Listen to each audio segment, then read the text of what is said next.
is Adam Hanlon. I'm the editor of Wetpixel, and I'm joined today by Daniel Keller, who is the owner of Keldon Lights. Hi, Daniel.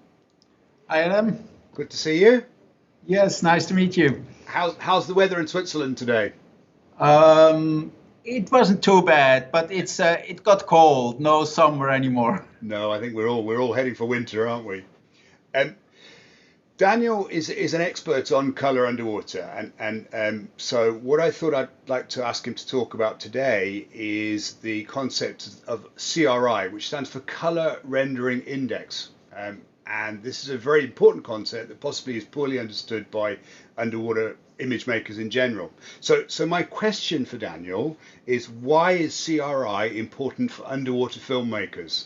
And there we are. If that's not throwing you under the bus, I'm not sure what is. Over to you, Daniel. Well, if you shoot pictures, you shoot black and white, but if you shoot in colors, you are normally interested in having nice natural colors. Yeah. And underwater, it's not that easy. And in general, you attempt to get a picture which is neutral, which really represents the colors which you actually had on the subject. Yeah. And you don't want any wrong colors or color shifts. You want to be sure that you really get the right colors. Yeah. And this depends on the lighting which you have with you. There is actually a difference in quality. That there is a measure. I didn't invent this myself. The color rendering index. You can Google, and there is also a lot on Wikipedia about this. It's a measure. It's not an exact measure like the metric system, but it's strongly related to the human eye and how the human eye sees the colors. And the color rendering index tells you how close the colors are with an official lighting compared to the colors which you see with a reference light, which is usually daylight. Okay, so when we're talking about color, maybe we should backtrack a little bit. So we have a spectrum of colors in daylight, and presumably I think what we're saying is the CRI is a number or a percentage that reflects how accurately the colors in our LED are the same as the daylight colors. Is that have I got that right? Yeah, that's right. But there's some interpretation around what means 100 and what means 80. Right. Okay. It's important to know it's just a number. The lower it is, the poorer is the color rendering. But it's not like 80% of the colors are right or so. It's a number. Yeah. If it's 100, it means the colors are equal then as you see it with the reference light.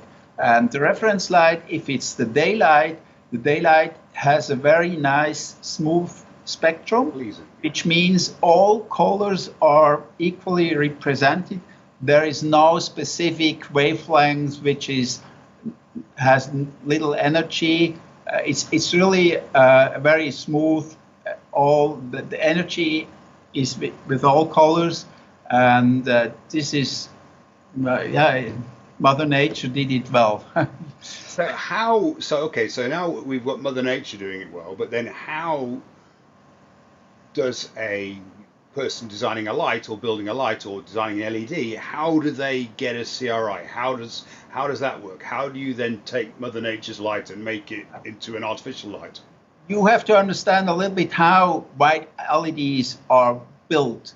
Right. The concept of today's white LEDs, about all white LEDs are working in this way. They have actually a blue LED, which is at 450 nanometer, and the blue LED is covered with a yellow phosphor. The yellow phosphor emits yellow light, right, and it emits yellow light because it absorbs a part of the blue light which comes from the blue LED and converts it into yellow. That's like these fluorescent colors that you have with the markers. And the point is that if you mix blue and yellow, you get white. Yellow is red and green. Yeah. So you have blue from the LED and you create red and green with the fluorescence of this yellow phosphor. So by combining the two colors, you're effectively getting a full color spectrum. That's the goal here. I take That's the goal, but that's not always the truth. If you want just a very bright LED, there's a trick. You can, the eye is most sensitive to green, and you can just design a phosphor which stimulates as much as possible the part of the spectrum where the eye is sensitive, and you don't care about the rest. You don't invest in much red, and you don't care about the gap between the blue and the green. And this makes an LED which is very bumpy with the spectrum, which has notches in the blue-green and little red, but it is very efficient. So you end up with a very bright light, but within the spectrum of light is gaps in the actual colors. Is right? Yes. That's correct, yeah. Yes, that's the easiest, or that's the common way to tune an LED to a maximum efficiency. If you want to get the maximum brightness with given technology, then you can save energy in parts of the spectrum where it doesn't count. So you don't invest much in the red, and you have a gap between blue and green, and that makes a bright LED, but it has not an even spectrum. If you use this LED and you put that light on a reference chart, you will recognize that the red is too dark. Okay, so right, I'm getting there now. So you've got, when we go underwater, we now take our LED that is not representing red very well, and because the ambient light doesn't have much red in it, we're now getting a bigger gap in our spectrum than we do at the surface. Is that what's happening? Yes, that's true.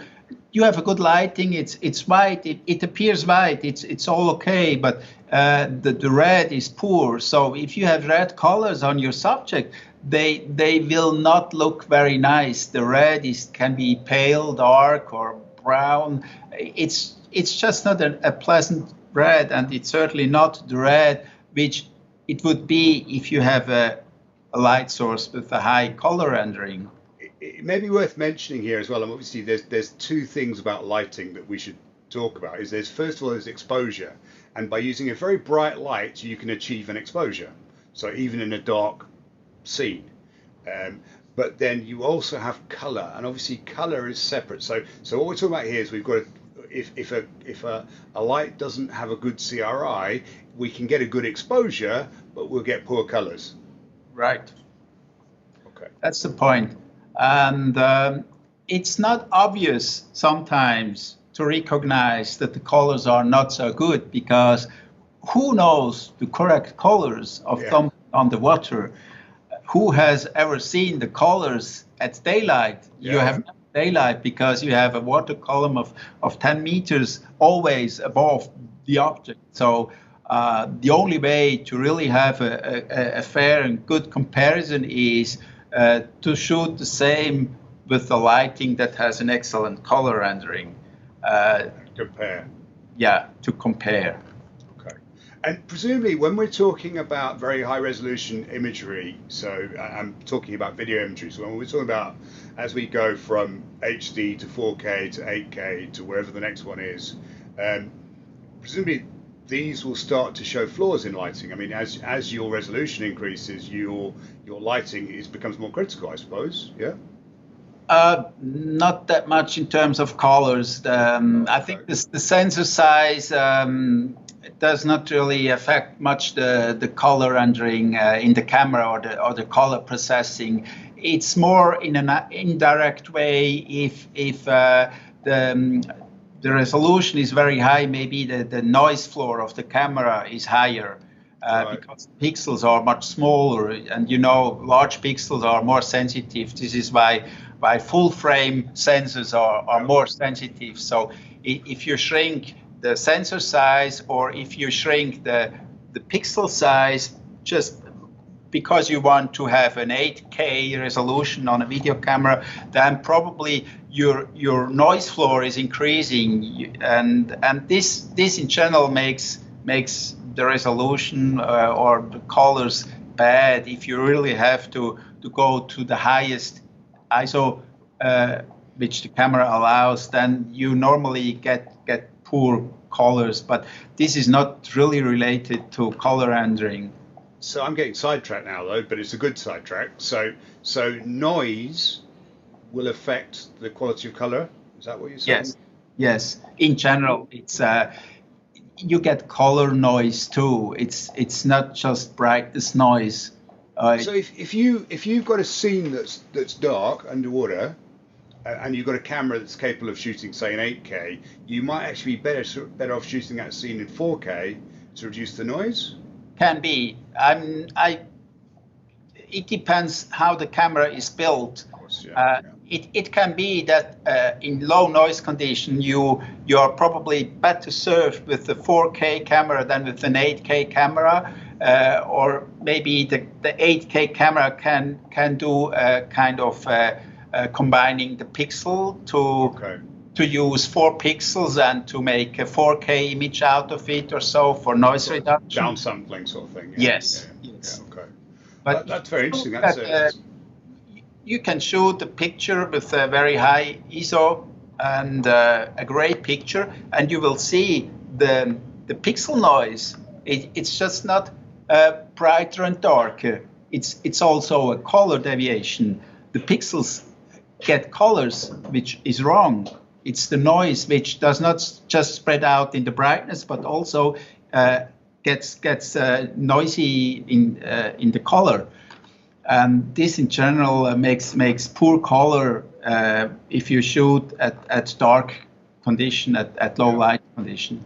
That's fascinating. I wasn't aware of that. So that's great.